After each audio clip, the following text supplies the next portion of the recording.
Hello everyone, I'm Dr. Beatrice Hyppolite and this is your world.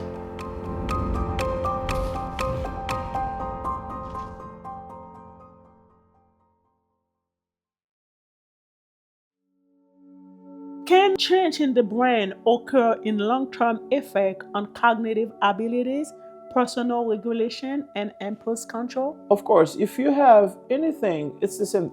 Okay, the focus is on the brain. Let me do a systemic approach. I'm taking a systemic approach where I'm not focusing on the brain. Let's see the whole organisms, right? Let's say you have a problem. If you have a cut on your arm, if you leave that cut untreated, that can impact your whole arm in the long run. Can even end up with You can getting an even infection. cut it if possible, because it can be infected so badly you cannot live with it. You have to cut your arm. That's the systemic approach I see. Any part of your body. So I'm considering brain as a part of your body. It's the same thing for it.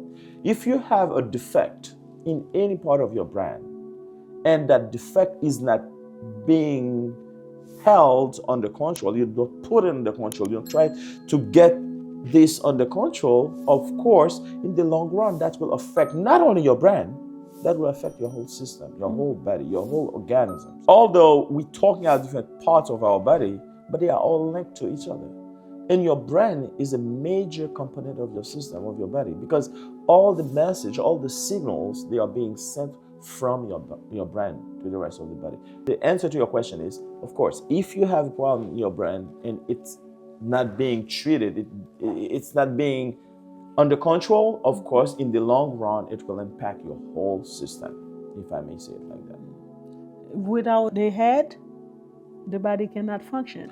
That's exactly true. That's the same way I can function without my arm, but my head, if I don't have it, that's what I said, all the messages are being sent from your brain. That's why dopamine is extremely important. If dopamine cannot be secreted as neurotransmitters, the signal cannot be sent throughout your body. So now that can lead to several types of other diseases, all the whole dementia category we spoke about earlier. Okay, so then I've heard you, I understand, and I thank you for all this information that you are sharing with us so far. But what can we really do for Parkinson? What can we do? It's the same thing I said earlier. The first thing I would say, we think about the causes like genetic factors or environmental factors. But what can we do? Something that depends on us is to try to get ourselves under control, our whole body under control.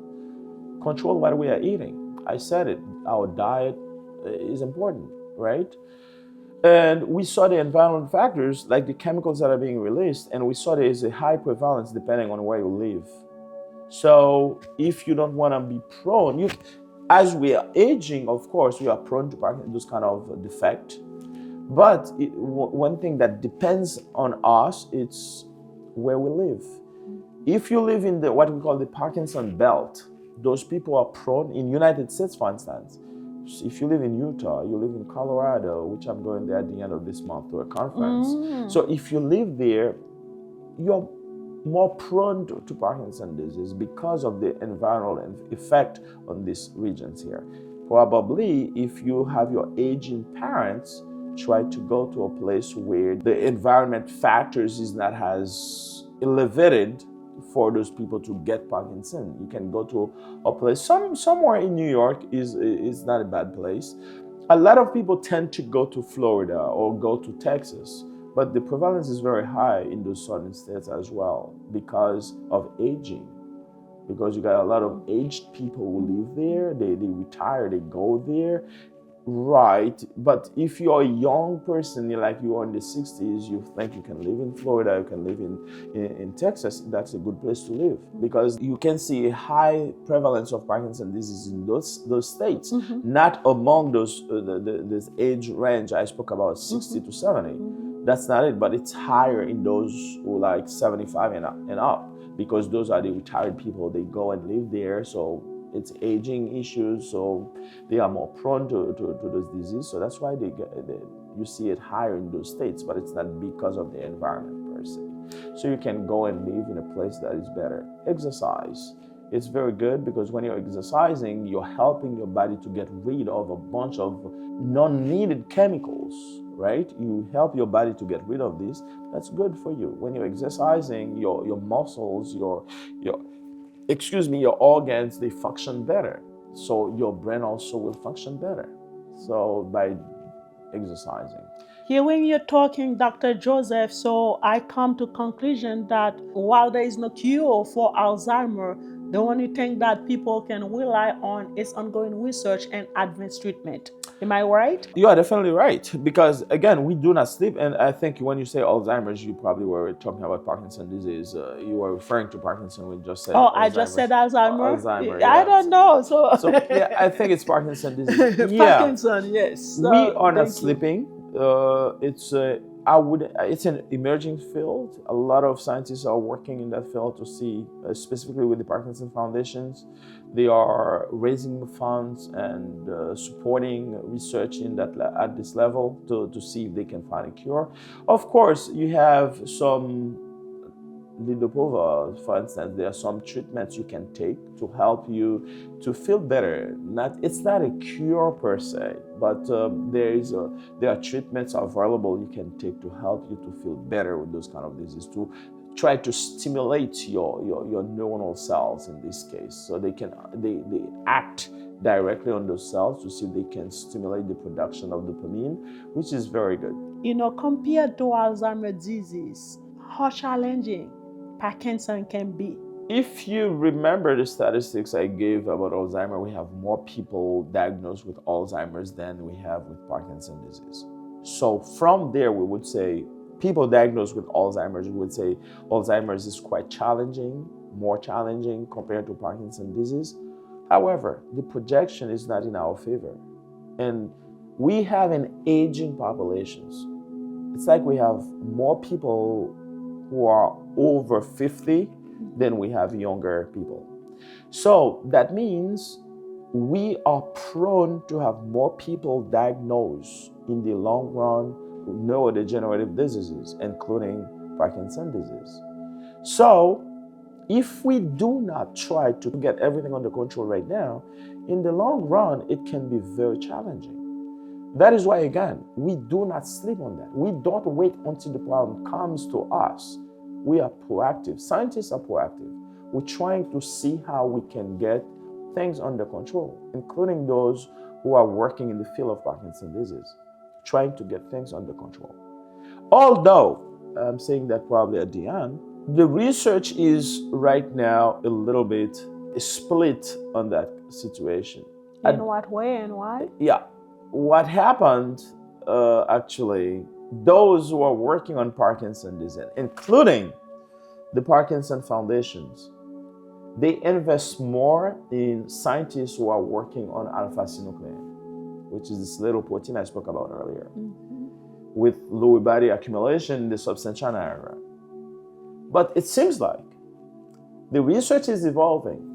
At the end of my PhD, we realized that there was a paper that came out that was very provocative in the sense that they showed that all the money that was being spent in that angle working on alpha-synuclein, it seems like there are other ways to understand that disease. It's not like the alpha-synuclein per se, but it seems like that ATPase that I was talking about, which a lot of focus was put on, it seems to have other functions in the cells than trying to get those alpha-synuclein Lewy bodies, get them under control. So it seems like research is going in different ways, which is good for science. It's good. Like this ATPase, we saw that it has to do with polyamine, like those chemical secretions, how they can transport those chemicals in and out of the lysosomes of the cell. The lysosome is literally the garbage for the cells, how they can control the level of those polyamine in the cells. So it's a brand new way to find probably to work on with Parkinson's disease. That's why when we, as scientists, we must be open-minded. you don't, that's what, again, we call it research. We are not working because we know the result. We expect a certain type of result. But sometimes our expectations can lead us way, way, way away from what we get. We may expect to get this result, but at the end we have something else. We cannot change it. That's the result. Which could be better. It could even be better. So we have to follow what we get. What else can we get from it? And that's exactly what happens in that field. I love what we are doing, the research we're doing, the people we are working together with in the lab. It's great. So I wish, specifically Parkinson foundations, I'm just calling on them, because they have a lot of money where they help research. They give money to work on Parkinson's disease, but I wish they can be more open-minded in a way that they do not only focus in one angle. They need to be more open-minded to see other angles.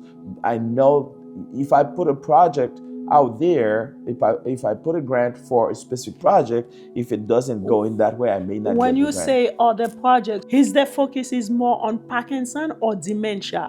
No, the focus is on Parkinson, just from the get-go. We got the Parkinson But you want them to Foundation. be more open-minded, for their focus to be on dementia, where all the subtypes can be addressed. Not even I see what you're saying, but not even that. I'm still talking about Parkinson's disease. But what I'm saying is that when you're doing research specifically on Parkinson's disease, there's an angle you can take. It's like in journalism. You can see a scene, an accident, you can choose whatever angle you want to report on that accident, right? It's the same thing. When we're doing research, the lead research on Parkinson's disease focuses on alpha-synuclein, focuses on Lewy bodies. I see. They focus on that only. The Parkinson Foundation, for instance, they give money specifically for this kind of research. Specifically for that. However, I can say, because my work at this level is not on alpha-synuclein. It's like when you walk in a place and they have the money for desks or office supplies only, but people are dying, cannot have water, but because the money is there for office supplies, they will not use it. Yeah, that's the thing. Okay. So I want them to be more open-minded. Look, I appreciate the work they are doing. The work they are doing is priceless. The Parkinson Foundations, their work is priceless. They are helping a lot of people with Parkinson's disease. They are helping research to move forward. This work is priceless. I really acknowledge that. However, I wish, and I'm not even wish, I suggest that they are more open-minded. So when they are talking about research, we cannot see only one angle.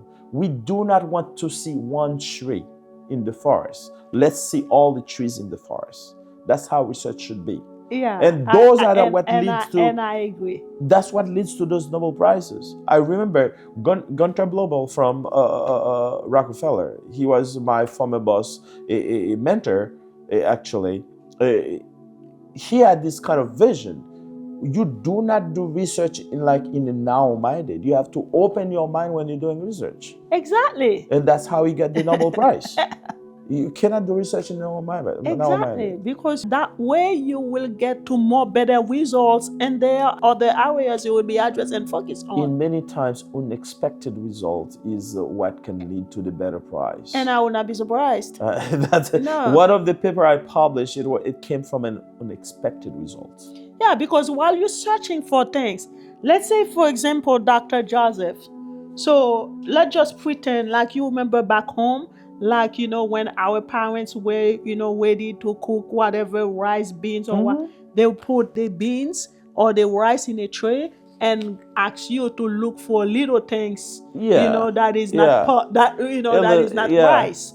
So it's like you may find little rock, you may find little this. So of course, they give you the tray to look for little rocks, but at the same token, while you're looking for little rocks in that way, you saw other things. Yeah, and those other things, you should pay attention to them to take them out, because you're not going to cook the rice with those little things. That is correct. So that's a good analogy, and I really want it to be like that, because I always told my students that's actually the very first chapter I teach my biology students, which is the scientific method. We have a process which is as old as research. Actually, when research started, actually, that's anyone who's a researcher, we're following the same process, the same method. You see something, you ask questions. When you ask questions, you formulate a hypothesis. You try to give an explanation to it. After trying to give the explanation, you will design an experiment so that you can try to get proof for what you said. You will draw conclusions, but the conclusion that I will be drawing it came from the experiments.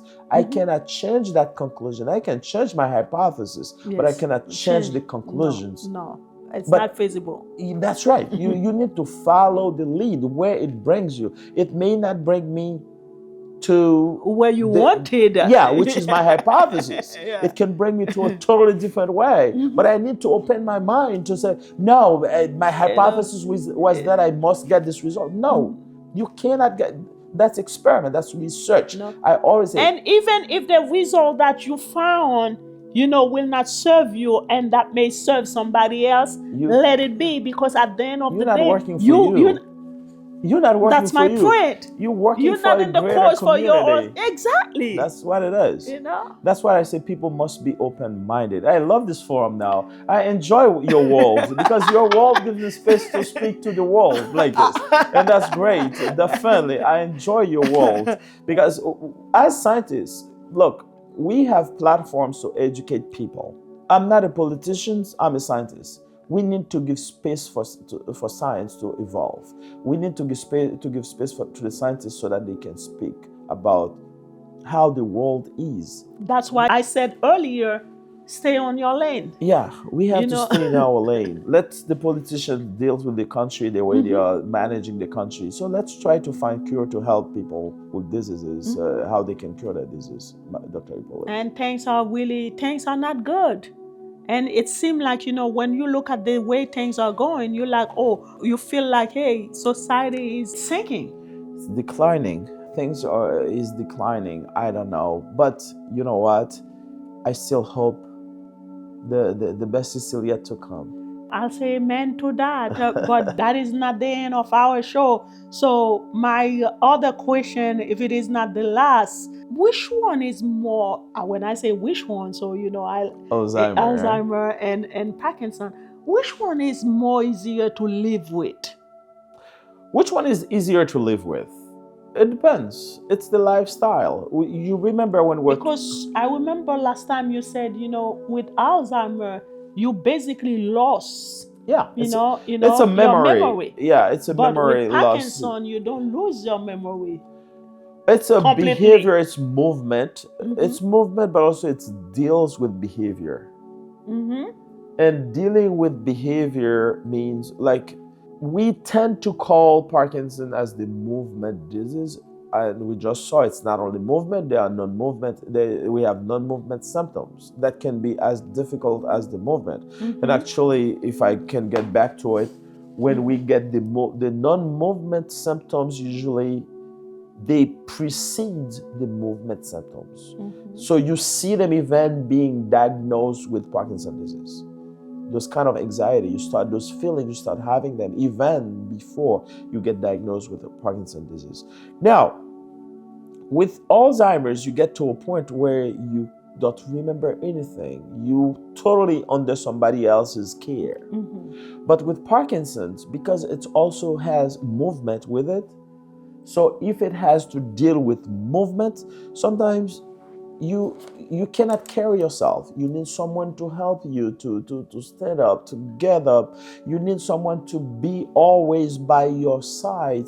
You get your postural, that you cannot keep your posture, and it's not even you. It's involuntarily, because you start bending yourself. It's involuntarily. So that I would say, your lifestyle, your attitude towards the disease is what will help you to survive it. You may not remembering anything, but that doesn't make you useless. You can still stay in the house. You're still there. You are not dead. You don't remember, but you're still performing something. You can forget where you put your pen, but that doesn't mean you cannot move in the house. It's the same thing for Parkinson's disease. You may not be able to walk, to fully walk on your own, but you can have some help. It's your attitude towards it, your behavior towards it, that can trigger how long you can live with the disease or not. That's how it is. Okay, so that's so well put. Anything else before we wrap up? Anything else? I would just say thank you to you, Dr. Hyppolite, for inviting me on the stage again. I truly appreciate it, and it's always a pleasure whenever I have to come here to your world to talk to the people in the world, and I'm glad to do that. Thank you to everybody. Thank you to those behind the camera. Thank you to you, and I hope specifically to the listeners, your audience, they can learn something about what we talked today. I hope so too. I hope so too. Man, thank you so much. You know, it's always a pleasure having you, and I cannot wait to be on Podium Nation. I will invite you too on my show. It's gonna be soon. It's gonna be soon. It will. Thank you. I will invite you. Thank you for coming. You look good. So, and you know, basically, you look fantastic. The family is taking good care of you. Thank you. Yeah, my wife always did a good job. Okay. Thank you very much. Wifey, we salute you. Thank you. You look great as well, Dr. Hyppolite. I knew you were coming, so I had to do something. Oh my goodness. Oh gosh. Okay. Of that said, it was with you, Dr. Beatrice Hyppolite, with your work.